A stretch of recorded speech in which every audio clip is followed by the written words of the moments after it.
Welcome to episode 23 of WCATChats. I'm joined alongside just myself on this beautiful Wednesday morning, and I have an exciting episode here for you. Interviewing Noah Cooney about how their season's gone, and with state being tomorrow, just trying to get everyone amped up for that game, so make sure that everyone goes out and watches. So let's just go right into that interview.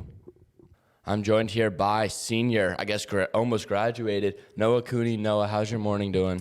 Doing good so far. It was an early wake up for being out of school already, but glad to be here. Mm-hmm.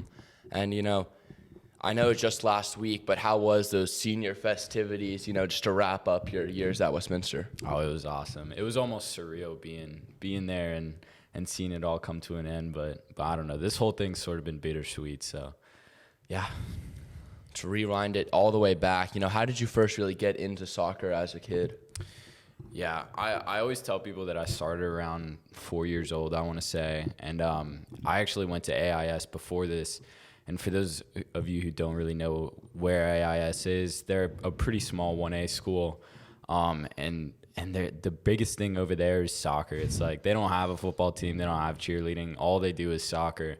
So I remember like at recess and lunch and all that, what we would do is we would just go out and like kick a ball around. So that sort of became like kind of my starting point for where I was playing soccer and all that. And ever since then, I picked up club soccer along the way, and that worked well for a few years. And then once I came to Westminster in 9th grade, that was where I got into school soccer. And to be honest, I think that's been my favorite part of the whole 14 years so far. School soccer has by far been the most fun. When in those 14 years, were you like, hey, wait, I could do this at the next level? When did it kind of click? Oh, wait, I could go play in college. That's a tough one. I don't honestly, like, people are surprised when I tell them this, but going into my rising senior year summer is when we first started like talking to coaches and going to ID camps. And going into that, we were like, we were confident. I'll say that we were confident, but we had like very, very few hopes of actually playing in college. So it came as such a shock when we started going to camps, and it felt like we were getting traction and all that. And that's where it sort of clicked for us. But before that, I to be honest, I was not on like the top team at the club or any of that stuff. So it was a little bit of a surprise, but once we started getting traction, that's when things started picking up, and I would say that's when. I think it's kind of like what's your almost like training that you do that's almost gotten you to that point where you've been able to get that traction and what you've been able to improve. What sort of training? Yeah. I remember it so vividly. So going into my rising senior year summer is when I started like really training and all that, and specifically training by myself. And I would say that was transformational because it's one thing to like be able to train with a team and like do like hard work with other people around, but then it's a whole other thing to like be able to go out at like 8 a.m. on like a Tuesday in the middle of June by yourself and just like be able to like get stuff done. So I think that was like by far the most impactful thing for me. And without that, I don't think I would have been here, but that's sort of what I was doing last summer. Yeah. Would you kind of say that there's almost been like a coach that's been the most impactful or influential of you on your journey? Honestly, I got to give it to Coach Snyder, the Westminster boys soccer coach. He's been something else for me these past few years. I remember, I keep saying I remember, but sophomore year, I actually didn't make varsity freshman year, so sophomore year was the first year I got to play for him. And I had like pretty low confidence going into it because I was a bench rider on JV the year before.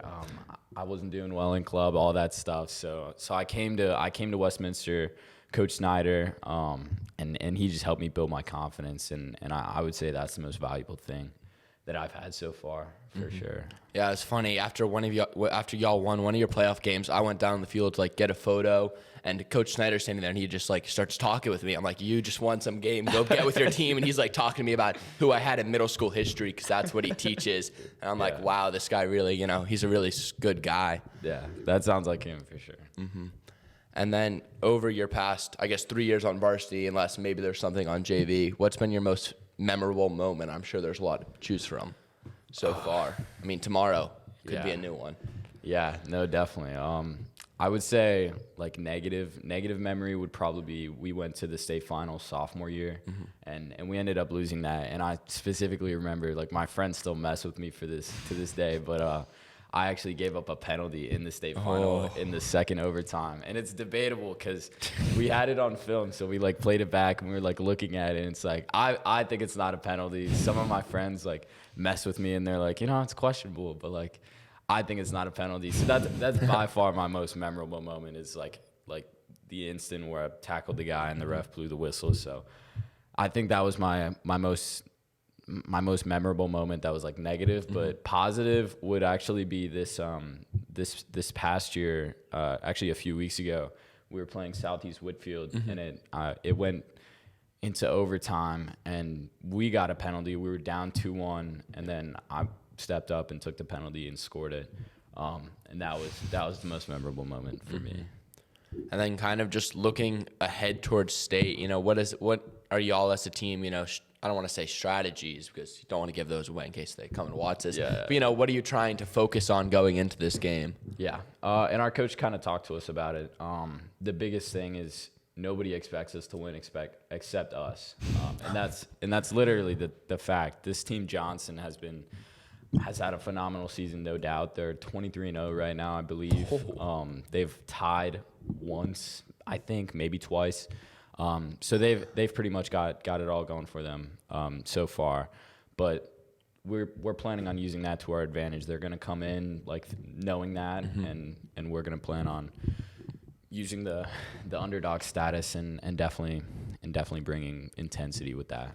If you were to guess how many goals Johnson has given up this entire year, what are you thinking? Oh, our coach mentioned this the other day. I know it's very few in the past couple games, but it's got to be like under 6. 5. It's 5 goals. Yeah, Jeez. that is insane. Yeah, this team's good. No But doubt. they're also not. I mean, I don't want to say they're not scoring a lot, but they're not mercying either. That's true. That's true. They actually played a Holy Innocents a couple weeks ago in playoffs, who we also played, and I believe we beat them 4-0. And Johnson only actually beat them 2-0. Yeah. And I was talking to one of the Holy Innocents players and asking him about like Johnson and all that, and he was like, if you can get them frustrated early on, you could win this game easily. Interesting. Solely because like they're the kind of team that's like they're super good in attack, no doubt, but if you get them on the back foot and have them like running back towards their goal and get them flustered a little bit, that's how you're going to win. And he told me that they actually scored, it got called offside. So that score was almost 2-1. Wow. Against like the Holy Johnson, So that's I've kind of been thinking about that so far. What kind of, I mean, obviously you went into it almost not even expecting, but what really made Wash U stand out for you as a great place for your future? Yeah, for sure.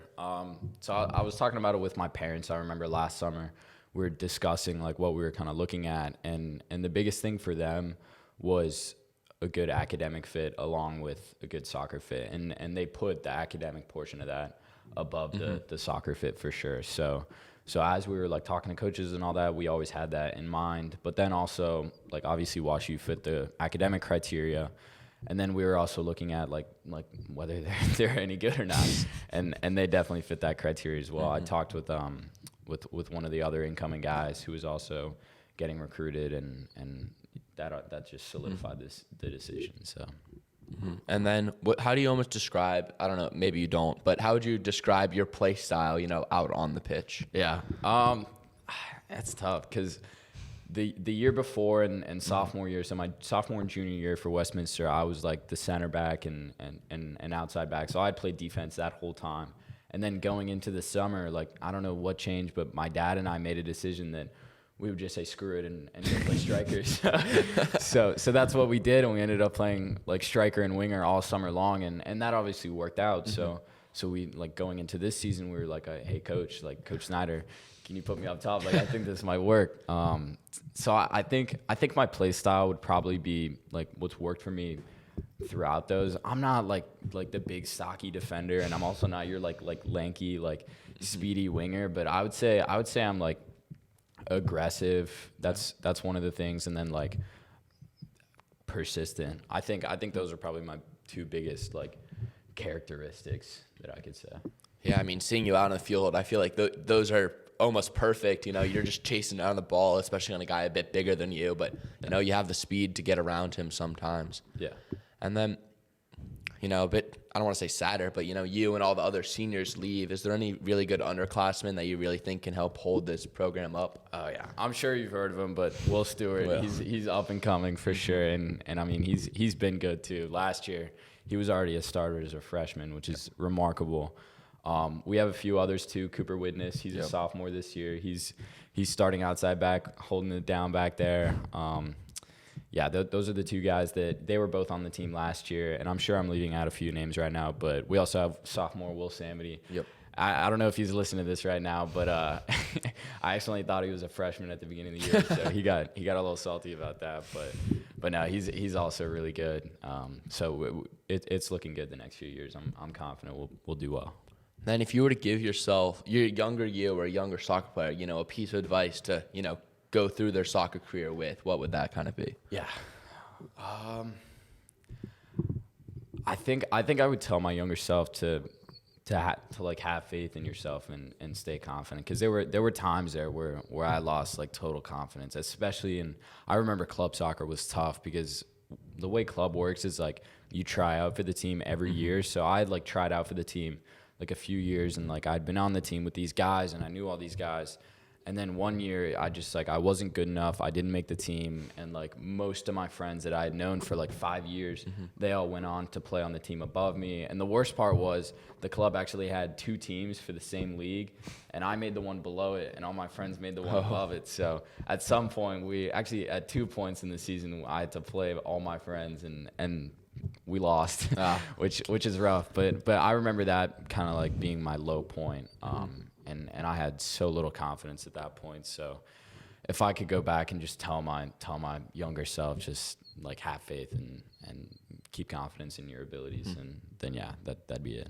Do you have any pregame, traditions or routines that you go by? Yeah. I feel like everyone sort of has their thing, but I would say mine is I always try to like the night before, which is like a little far in advance, but I like to like listen to music while I'm lying in bed, like as if I'm like about to go to sleep, but then I'll be like listening to like I don't know, some really like intense music. Like the other day I listened to like Linkin Park while I was like 11 p.m. just lying in bed.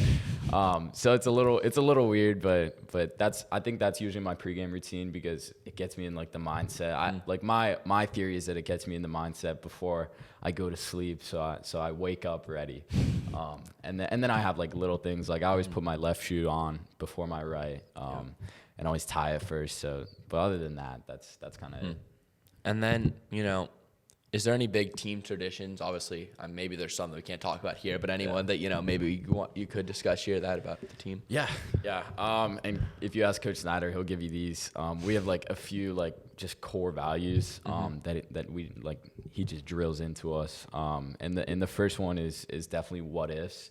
That's what he calls what ifs. And he's been telling us about these for years, but it's basically like any like 50-50 chance or like any like chance you have to like make the extra run.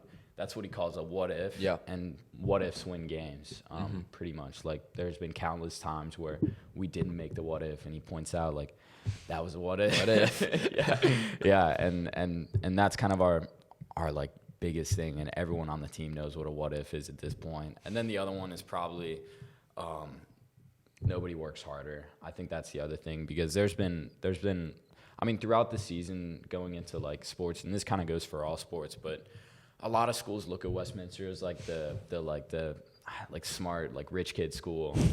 So going into a lot of these games against like bigger public schools, they'll have that, and you can tell when you play them, they'll have that sort of like stigma against you, and like premonition of what you are and how you're gonna play.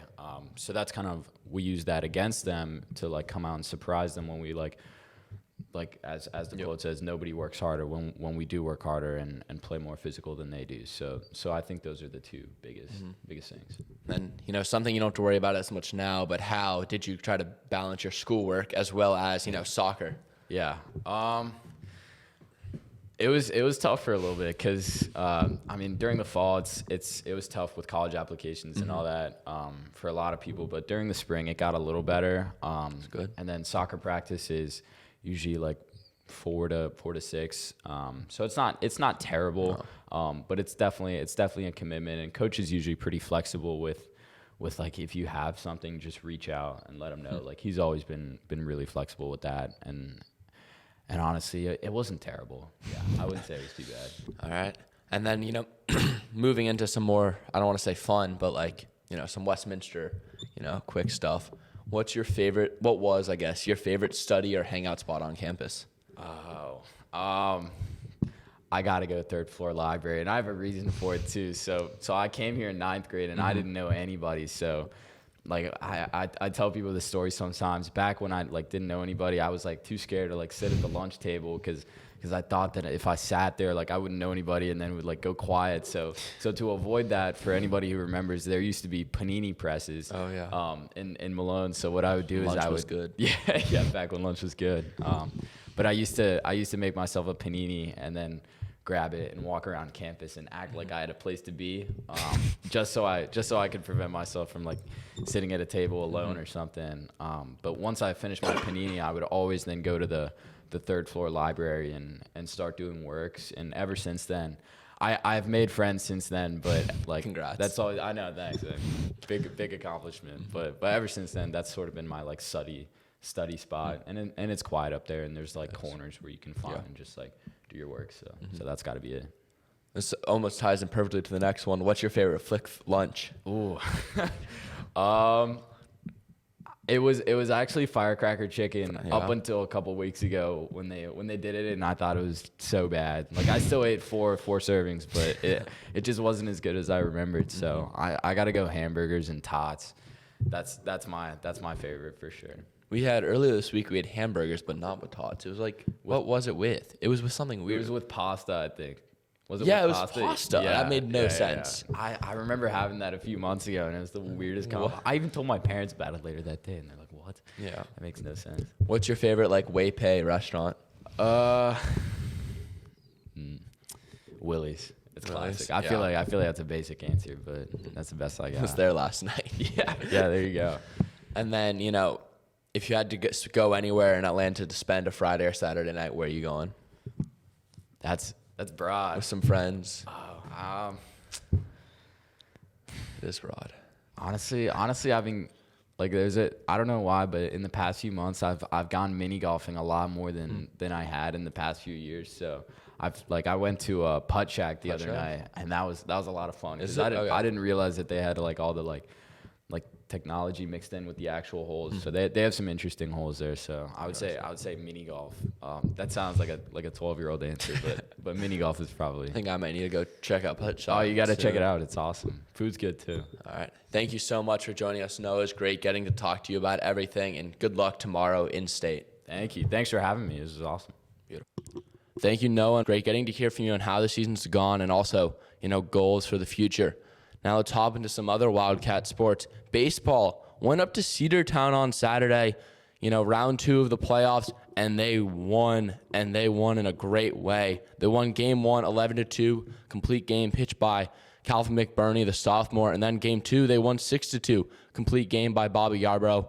I mean, they just couldn't hit our pitching, and it was just a fantastic game to watch. The bats were hitting, as you can see by all those scores, and I mean, it was just a fantastic team win. So now this Saturday, the team will travel over to Stars Mill, and I know I'll be covering that game, so make sure to tune in and watch them, hopefully advance into the Final Four.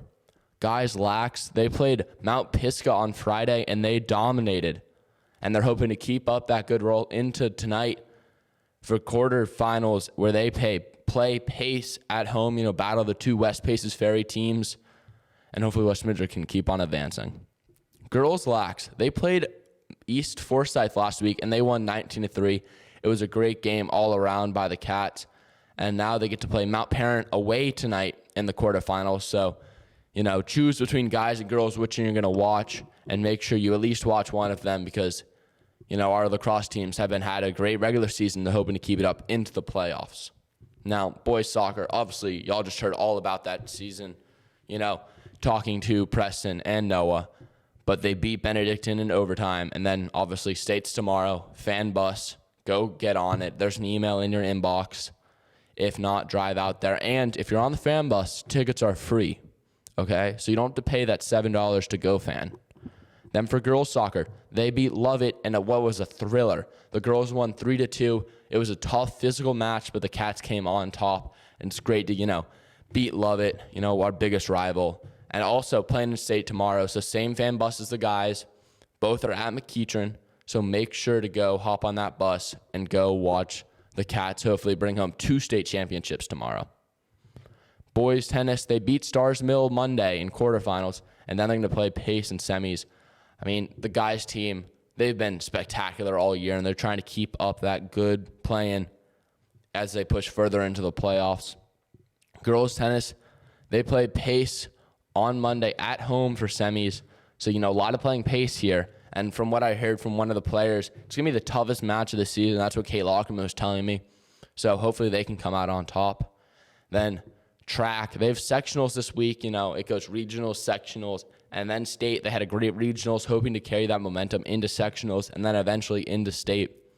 And then moving on to the river, crew team, they have the Big South Regatta this on the 6th, which I believe would be Saturday. And that's a very big regatta because they're able to get a national bid potentially out of it.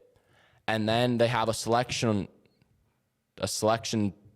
regatta afterwards. I was talking to some of the crew cats. They're really excited. And they could potentially, if they get that bid, they could have 2 or 3 more regattas after this one. So still lots of seasons left to go. Their season could even potentially extend until after the school year. So, they're just barely in the middle of this grind right now, but they're doing a great job and hope they can keep that up into the rest of the season. Thank you so much for joining me for episode 23. Remember, follow us on TikTok, YouTube, Spotify, Twitter, Apple Podcasts, so that you're always in the know about everything Westminster sports. And remember, if any of these games that we mentioned here stood out to you, go watch them on NFHS when they're live, so that you can, follow along with Westminster sports. Thank you so much. Go Cats.